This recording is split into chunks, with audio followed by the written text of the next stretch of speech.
Bonjour chers amis, il me fait énormément plaisir de vous parler aujourd'hui. Je pense que vous allez remarquer que ma voix a changé, oui, une petite grippe, mais ça ne va pas m'empêcher de pouvoir vous partager le sommaire de cette leçon pour la semaine. Alors, si c'est la première fois que vous nous regardez, n'oubliez pas s'il vous plaît de vous abonner pour que vous puissiez continuer à recevoir des notifications lorsque de nouvelles vidéos sortent de cette plateforme.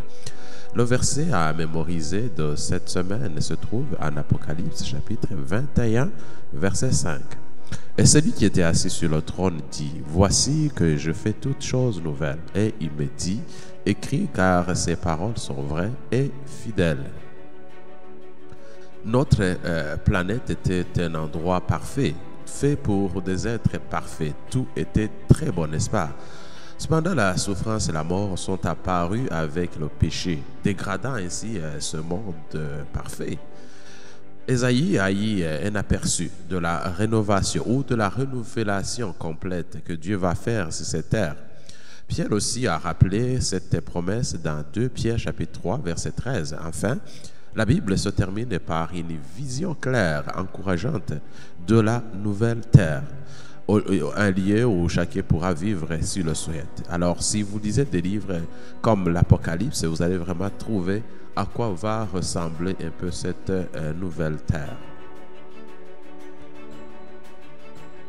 Voyons donc ce que nous allons couvrir, les petits points que nous allons couvrir tout au long de cette leçon. Dieu fera toutes les choses nouvelles. Dieu va faire toutes les choses nouvelles. Le culte va être parfait. Ah oui, on va avoir un très beau culte parfait. Nous allons voir Dieu face à face. Nous allons avoir le plaisir de voir Dieu. Il n'y aura plus de larmes. Il n'y aura plus de larmes, de pleurs. Et nous allons y être. Voilà les points en fait que nous allons regarder rapidement pour que vous puissiez bien évidemment vous outiller des petits résumés pour que vous puissiez bien apprendre cette leçon au cours de la semaine. Dieu fera toutes choses nouvelles. Ésaïe chapitre 65 verset 17 il est écrit, car voici, je crée de nouveaux cieux et une nouvelle terre, et l'on ne se souviendra plus de premier, on ne s'en souviendra plus. Donc Dieu va créer de nouveaux cieux, il va créer une nouvelle terre. Ça, c'est vraiment une très très bonne nouvelle, n'est-ce pas? Ésaïe 65, 17 à 25 et 66, 22 à 23 montrent le plan de Dieu pour éradiquer progressivement le péché. Les humains finiront par vivre dans un monde sans péché. Israël était destiné à réaliser le plan de Dieu. Il aurait dû accepter le Messie, donc Jésus de Nazareth, et être une lumière conduisant le monde entier à Dieu, n'est-ce pas? Il aurait dû accepter le Messie. Mais ça n'a pas marché, ça n'a pas marché. Ensuite, la nature aurait progressivement changé jusqu'à être complètement transformée. Cependant, Israël n'a pas rempli sa part de contrat. Les promesses de Dieu ont été transférées à l'Église et le plan a été adapté. Donc, on voit vraiment un transfert du plan de rédemption du peuple d'Israël vers l'Église. L'Église nouvelle, vous savez que l'Église a été commencée immédiatement après la mort de Jésus-Christ. Alors, nous allons voir quels sont les points qui ont été ajoutés dans ce plan. Le nouveau plan contient des changements par rapport au plan initial annoncé en Ésaïe 65. Comme Jésus l'a expliqué, certaines choses restent, d'autres sont enlevées et d'autres sont ajoutées. On va voir donc quel était le plan originel. On le trouve en Ésaïe 65, on voit qu'il y avait une nouvelle terre, au verset 17. Le même verset, on dit, on ne se souviendra plus du péché. Jérusalem sera un lieu de joie. Il n'y aura plus de pleurs. Oh là là, il n'y aura plus de pleurs. C'était un beau plan. Les enfants ne mourront pas. Les justes auront une longue vie. Les pécheurs mourront prématurément. Le travail sera fructueux. Il y aura la paix et la prospérité dans le plan originel. Voilà ce que disait le plan original. Et Dieu va répondre à toutes les prières et la nature sera transformée. Voilà ce qui a été supprimé. La mort. La mort. Le péché et les pécheurs. N'est-ce pas? L'accouchement. Donc, le fait que il va y avoir déjà qu'ils vont avoir des enfants au ciel. Non, ça a été supprimé. Et voilà, donc les justes auront une longue vie. On va avoir une longue vie. Les pécheurs mourront prématurément. Il n'y a pas de pardon pour les pécheurs. Alors, ce qui a été ajouté, important, nous allons avoir la nouvelle Jérusalem qui va descendre du ciel. Ça a été ajouté. Et le trône de Dieu va rester dans la ville de Jérusalem.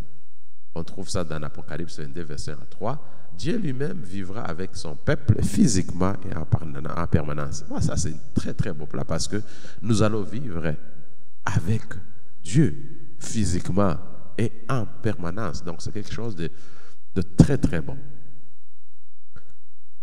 Voyez donc l'adoration qui sera parfaite. Celui qui vaincra, je ferai de lui une colonne dans le temple de mon Dieu.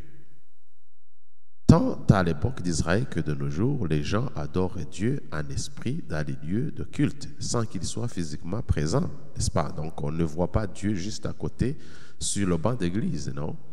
Oui, donc on adore Dieu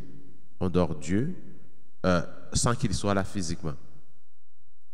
Mais qu'est-ce qui va se passer? C'est qu'il en sera autrement dans la nouvelle terre. Les rachetés vont servir Dieu dans son temple, dans la présence physique de l'agneau. Jésus, qui est Jésus, donc on trouve en Apocalypse 7, 15 à 17. De plus, ils seront des colonnes du temple, vivant dans la nouvelle Jérusalem, près du trône de Dieu. Cependant, il n'y a pas de temple dans la nouvelle Jérusalem. Il n'y a pas de temple. Il n'y aura pas de temple dans la nouvelle Jérusalem. Je vais retourner en arrière pour que je vous présente cette présentation. La présence de Dieu fait de la ville elle-même un temple. Donc, la ville d'Alphon va être un temple. Il n'y aura pas de petits temples ici et là, mais toute la ville va être un temple parce que Dieu sera en présence avec nous dans ce temple. Nous allons louer Jésus, notre Rédempteur, pour toujours. Apocalypse 7, verset 9 à 10 et 5, verset 13. Nous allons adorer Dieu pour toujours. Alors nous verrons Dieu. Heureux ceux qui ont le cœur pur, car ils vont voir Dieu. Matthieu 5, verset 8. Heureux ceux qui ont le cœur pur, car ils verront Dieu. Personne ne peut voir Dieu à cause du péché, n'est-ce pas? Cependant, il nous a été promis que nous verrons Dieu face à face lorsque le péché aura disparu. Jésus et Jean nous encouragent tous deux à avoir un cœur pur et à nous purifier parce que nous verrons Dieu. Dieu offre gratuitement la joie du salut. L'espoir de le voir face à face doit changer notre vie. Nous devons obéir à la parole de Dieu aujourd'hui, en laissant le Saint-Esprit nous guider et nous façonner. Très important que nous devons nous laisser guider par le Saint-Esprit pour que nous puissions bénéficier de cette grâce.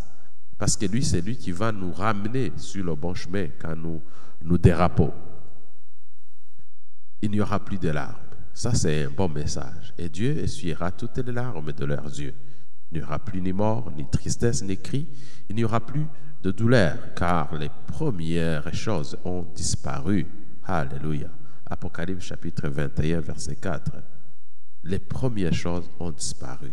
Cette mort subite, ces accidents, ces maladies qui nous malmènent auront disparu. Il va y avoir une nouvelle terre où il n'y a pas de larmes, de pleurs. Dieu se soucie de nos souffrances, de nos larmes. Il est prêt à nous consoler. Cependant, certaines larmes ne seront pas essuyées dans cette vie, mais dans l'avenir. Les larmes pour nos êtres chers seront essuyées lors de la résurrection. Lorsque nous allons ressusciter, nos larmes vont être essuyées pour toujours. Quelle bonne nouvelle! Quelle très très bonne nouvelle! Quelle très bonne nouvelle! Les larmes pour l'injustice et tout ce que nous ne comprenons pas actuellement seront essuyées lors du jugement de Dieu pendant le millénaire. Enfin, on ne se souviendra plus des choses passées et ne reviendront plus à l'esprit. Ces choses passées ne vont plus revenir. On ne va pas se souvenir de ces choses-là. Ça sera un oubli, une amnésie des mauvaises choses. Ésaïe 65, verset 17.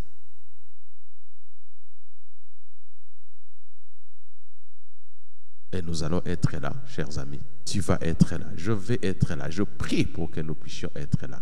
Apocalypse 22, verset 3-4. Et il n'y aura plus de malédiction, mais le trône de Dieu et l'agneau y sera. Et ses serviteurs le serviront. Ils verront sa face et son nom sera sur leur front. Son nom va être sur leur front. Le nom de Dieu va être gravé sur les fronts. Cela signifie que nous aurons le caractère de Jésus. Et ça, c'était une condition pour être dans la nouvelle terre, n'est-ce pas? Dieu a promis une solution lorsqu'Adam et Ève ont péché. Il a utilisé le système sacrificiaire pour enseigner à Israël que le péché ne peut être éliminé que par la mort de l'innocent.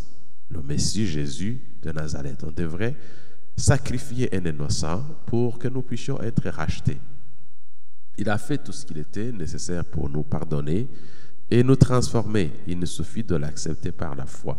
Si nous le faisons, nous serons là. Si nous acceptons Jésus par la foi, nous serons là. Nous allons être gravés. Le nom de Jésus va être gravé sur nos fronts. Nous allons emboîter le caractère de Jésus. Nous allons terminer avec cette citation de Ellen G. White dans le ministère de guérison. Maintenant, l'Église est militante. Nous sommes maintenant confrontés à un monde dans les ténèbres, presque anciennement livré à l'idolâtrie. Mais le jour vient où la bataille aura été livrée, la victoire remportée, la volonté de Dieu doit être accomplie sur la terre comme au ciel. Les nations des sauvés ne connaîtront pas d'autre loi que la loi du ciel. Les nations des sauvés vont connaître la loi du ciel. Seulement cette loi du ciel. Tous formeront une famille heureuse et unie. Revêtus des vêtements de la louange, de l'action de grâce, la robe de la justice du Christ, la nature tout entière dans sa beauté surpassée va offrir à Dieu un tribut de louange et d'adoration. Nous allons vivre avec Dieu, nous allons vivre avec Jésus et nous allons jouir de sa présence. La grande controverse est terminée, chers amis. Le péché et les pécheurs n'existent plus. L'univers ancien est pur, une pulsation d'harmonie et de joie bat à travers la vaste création. De celui qui a tout créé jaillissent la vie, la lumière et la joie à travers le royaume de l'espace limité. De plus, le petit atome au plus grand du monde, du plus petit atome au plus grand des mondes, toutes les choses animées et inanimées, dans leur beauté sans ombre et leur joie parfaite, déclarent que Dieu est amour. Tout le monde va déclarer que Dieu est amour. J'aimerais vivre dans cette nouvelle terre. J'aimerais que tu vives dans cette nouvelle terre. Tout ce que nous avons besoin, c'est de pouvoir emboîter le pas de Jésus. Que Dieu vous aide, que Dieu vous garde et que Dieu continue à vous permettre de persévérer. Et je vous invite fortement à me suivre la semaine prochaine pour la prochaine leçon qui commence l'année 2023. Joyeuses fêtes et bonne année.